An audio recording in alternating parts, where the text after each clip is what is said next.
헛똑똑 잡학 아카이브 10분이면 구조가 보입니다. MZ세대를 제대로 알고 싶으시다고요? 그럼요. 그들을 직접 쳐다볼 게 아니라 시선을 살짝 돌려서 그들의 부모 세대를 봐야 합니다.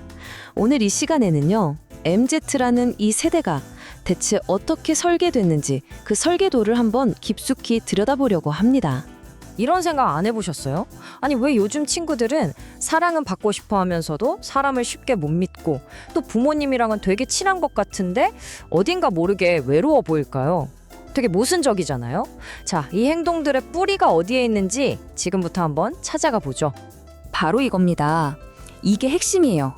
MZ세대가 뭐 하늘에서 뚝 떨어진 게 아니란 말이죠.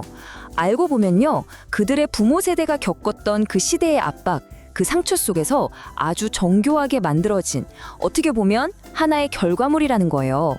자, 그럼 이 흥미진진한 퍼즐의 첫 조각부터 함께 맞춰보겠습니다. 첫 번째 파트는 바로 MZ세대의 역설입니다. 자, MZ라는 집을 설계한 두 명의 건축가를 소개해드릴게요. 한쪽 기둥은요, 생존이 모든 것이었던 베이비 부머 세대고요. 그리고 다른 한쪽 기둥은 역사상 처음으로 자유를 맛봤지만 곧바로 공포와 마주해야 했던 X세대입니다. 좋습니다. 그럼 먼저 이 거대한 설계도의 기초, 그 토대를 다진 첫 번째 건축가죠. 베이비 부머 세대의 이야기부터 시작해 보겠습니다. 이분들한테 인생은 나는 뭘 좋아하지? 이런 걸 찾는 여행이 아니었어요. 그럴 틈이 없었죠. 일단 당장 먹고 살아야 했고 가족을 먹여 살려야 했고 어떻게든 남들보다 더 높이 올라가야만 살아남을 수 있었으니까요. 근데 여기서 정말 중요한 게 뭐냐면요. 이 모든 가치관이 무슨 악에서 나온 게 아니라는 거예요. 이분들에게는요. 이게 자식을 위한 유일하고도 가장 절실한 사랑의 표현이었던 거죠. 비가 줄줄 새는 집에서 우산 하나로 버텨본 사람이 자기 자식에게는 무조건 튼튼한 지붕부터 만들어주고 싶었던 그 마음, 바로 그거라고 생각하시면 됩니다. 자, 이제 다음으로 넘어가서요. 이 설계도에 아주 복잡하고 새로운 층을 더한 두 번째 건축가, 바로 X세대를 살펴보겠습니다. 아, 이 세대는 정말 독특해요. 역사상 처음으로 나답게 살고 싶다, 이런 자유의 공기를 막 마시기 시작했거든요.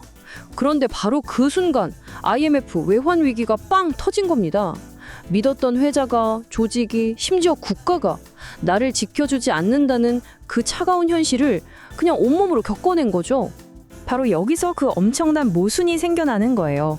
X세대는 자녀한테 자유를 가르쳤지만 동시에 불안이라는 사용설명서도 같이 쥐어준 셈이거든요.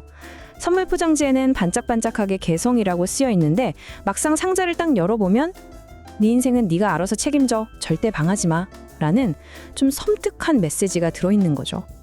자, 이제 이 두 부모 세대의 완전히 다른 세계관이 만나서 어떤 화학 반응을 일으켰는지, 그래서 어떻게 지금의 독특한 양육 스타일을 만들어냈는지 그 과정을 한번 들여다보겠습니다. 이거 정말 흥미롭지 않나요? 보세요. 베이비 부머의 생존주의랑 X세대의 그 불안한 자율성이 딱 합쳐지니까 자녀에게는 거의 불가능에 가까운 미션이 주어진 거예요. 자, 자유롭게 날아올라. 하지만 절대 땅에 떨어져서는 안 돼. 이런 거죠. 여기서 아주 중요한 개념이 나옵니다. 바로 관리로서의 사랑인데요. 이게 뭐냐면 부모의 사랑과 걱정이 자녀의 감정을 보듬어주고 이해해준 대신에 학원 스케줄을 짜주고 진로를 계획해주고 문제를 척척 해결해주는 관리의 형태로 나타나기 시작했다는 겁니다. 그래서요, MZ세대는 사랑을 못 받은 게 절대 아니에요. 오히려 넘치도록 받았죠. 근데 문제는 그 사랑이 나를 이해해주는구나 하는 사랑이 아니라 내가 관리받고 있구나 하는 관심으로 느껴졌다는 점이요. 뭐랄까, 밥은 엄청 많이 먹었는데 영양 불균형에 시달리는 것과 비슷하다고 할 수 있겠네요. 자, 드디어 마지막 단계입니다. 부모 세대가 입력한 이 프로그래밍이 어떻게 MZ세대의 구체적인 특성으로 나타나는지 이제 그 조립도를 한번 완성해 보겠습니다. 많은 사람들이 MZ세대를 두고 되게 계산적이다, 손해보는 거 싫어한다 이렇게 비판하잖아요. 근데 왜 그렇게 됐을까요? 이유가 있겠죠? 네, 바로 X세대 부모로부터 고스란히 물려받은 교훈 때문입니다. 회사를 믿지 마라, 내 몫은 네가 알아서 챙겨야 한다, 이런 말을 듣고 자란 아이에게 관계라는 건 낭만 이전에 언제든 내가 손해볼 수 있는 일종의 거래나 구조로 먼저 인식될 수밖에 없는 거죠. 이거 진짜 신기하죠? 겉으로 보면 부모님이랑 정말 친해요. 매일 카톡하고 같이 쇼핑도 가고. 그런데 왜 마음 한구석은 늘 텅 비어 있는 것 같은 느낌을 받을까요? 핵심은 이겁니다. 아, 나 요즘 너무 힘들어 라고 겨우 말을 꺼냈는데 돌아오는 대답이 그러니까 내가 진작 준비 잘하라고 했잖아. 같은 해결책일 때. 바로 그거죠. 자주 연락하고 만나는 그 친밀함이 내 감정을 있는 그대로 받아들여주는 정서적 수용을 의미하지는 않기 때문에 관계는 있는데 마음 둘 곳은 없는 그런 느낌을 받는 겁니다. 이것도 참 모순적이에요. MZ세대는 권위적인 꼰대는 정말 싫어하잖아요. 그런데 동시에 기댈 수 있는 진짜 어른을 간절히 찾고 있어요. 이 마음은 대체 어디서 오는 걸까요? 이 세대는요, 정답을 딱 알려주는 사람이 아니라 자기 이야기를 끝까지 들어주고 그 의미를 함께 해석해줄 사람을 원하는 거예요. 운전대를 확 뺏어서 대신 운전해주는 사람이 아니라 캄캄한 밤길을 갈 때 옆에서 조용히 손전등을 비춰주는 바로 그런 어른을 기다리고 있는 거죠. 자, 이제 마지막 질문입니다. 다들 아이는 예쁘다고 말하면서 왜 결혼과 출산은 그렇게나 무거운 짐처럼 여기게 된 걸까요?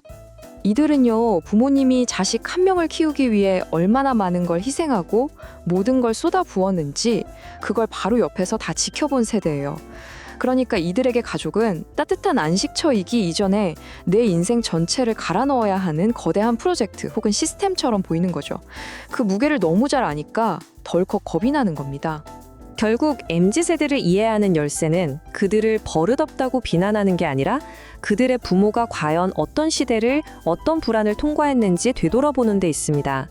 어쩌면 그들은 이 사회가 아주 오랫동안 공들어 만들어낸 가장 정교하고 가장 복잡하며 동시에 가장 피곤한 결과물일지도 모릅니다. 자팍으로 구조를 기록합니다. 구독해두시면 다음 이야기도 이어집니다.